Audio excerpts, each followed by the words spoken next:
Hi guys, welcome back to my channel Me. Hope you all are doing well. So it's the Christmas Eve. I know everyone must be getting ready to go to church, celebrate Christmas. I'm running ahead of time because I'm creating nail art for you guys for Christmas. So this is the last nail art in the Christmas series and it is the Plaid nail art. This is the nail art I'm going to wear today to the church because it's matching my dress.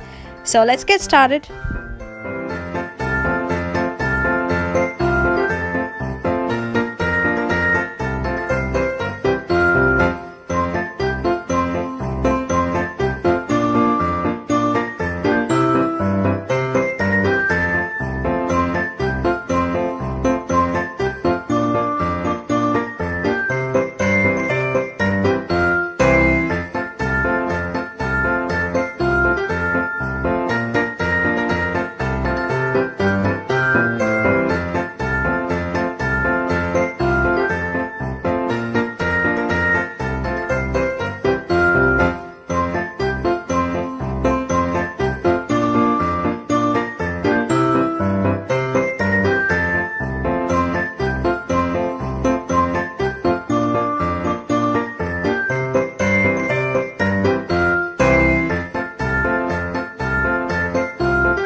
To watch my other videos from my Christmas series, please head over to my YouTube channel. There are other nail art videos, the normal DIY videos, so do check that out and subscribe to my channel for more such videos.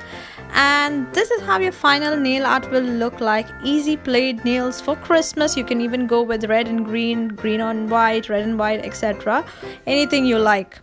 I hope you enjoyed watching this tutorial. If you did, don't forget to comment, like, share and subscribe to my channel Me and follow me on Facebook and Instagram. And I wish you all a very happy and a Merry Christmas. God bless you all and thank you for watching. Until next time, take care. Bye.